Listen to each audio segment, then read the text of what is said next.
Hey, I'm Saher Galt, and in this video, I'm going to share with you my top 5 free mixing plugins. Let's check them out.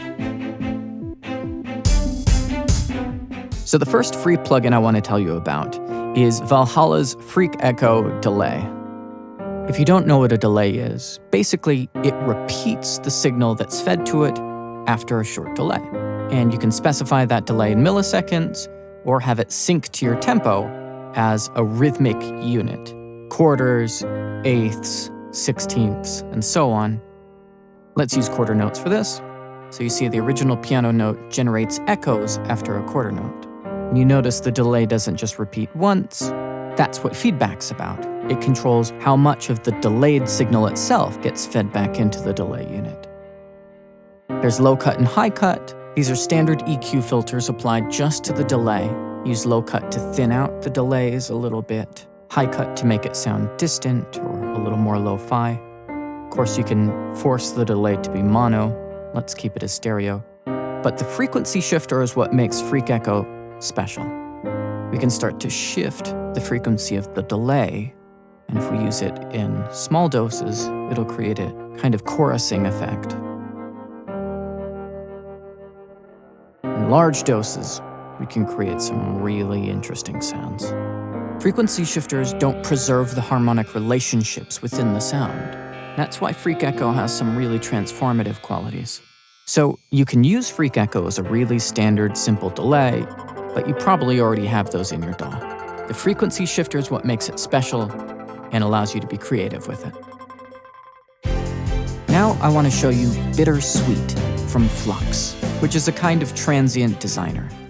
Transients are the quick, loud peaks that occur at the beginning of a sound. So in a snare drum, that's the crack at the start of the hit.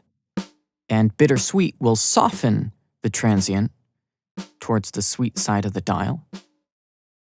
And as you move the dial towards the bitter side, see how pronounced the transient becomes. And Bittersweet automatically compensates the output gain for you. As I'm de-emphasizing the transient, the output gain comes up. You can adjust the window of time in which Bittersweet detects transients. It has 3 different transient processing speeds. And it even allows you to work on the whole of the signal, the mid, or the side. If you're processing stereo signals, of course, we're just doing a mono snare right now. But you see how much power is latent in this concept.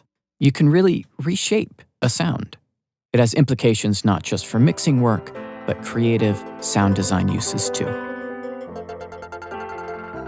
Moving on to Softube, they have this wonderful saturation plugin that's delightfully simple.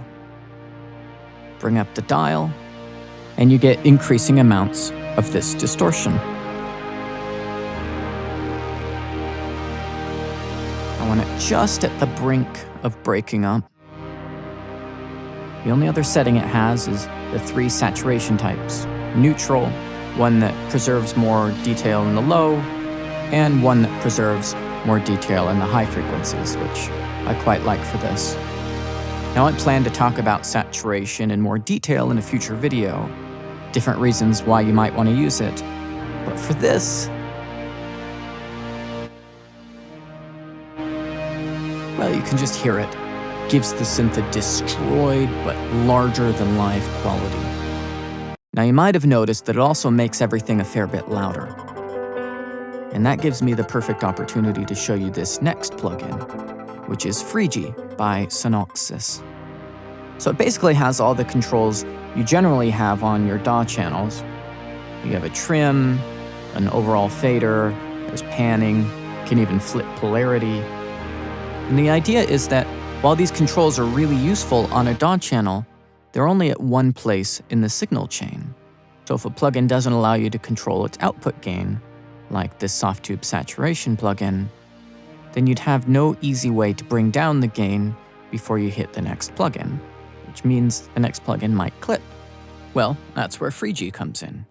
You can insert all of those useful controls like volume trim anywhere in your signal path. So now I'm going to bring down the fader on FreeG to compensate for the added volume the Softube saturation plugin's giving us. And the next insert slot will see the same volume as if there were no plugins in the signal path at all. and this allows us to hear the change in character from the saturation knob and not have that confounded by an increase in volume. It's a very useful tool. The last free tool I want to share with you is Vox ENGOS Span, which is a spectrum analyzer. It shows you visually what's happening in your signal. The frequencies are represented horizontally and their volumes vertically. It also has a phase correlation meter. If the meter goes negative, then maybe you need to be concerned about phase problems. And since sound is a tricky thing to show visually, there are a few different preset modes you can select. Some with a wider spectrum, faster or slower response time, and you can actually tweak these settings yourself. You can see a wider expanse of frequencies, zoom in on an area, and that goes both for the frequencies, but also the dynamic range. And you can even change the slope to weight the frequencies differently. Now, lots of companies make analyzers. Your DAW might have some built in, but this is such a sophisticated, detailed set of meters that you can tweak to do exactly what you want. I thought I'd share it with you.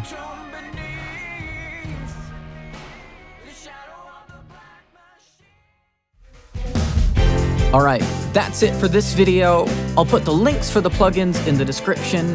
Please share with me your favorite free mixing plugins in the comments. And as always, thanks for watching. I'm Saher Galt. I'll see you next time.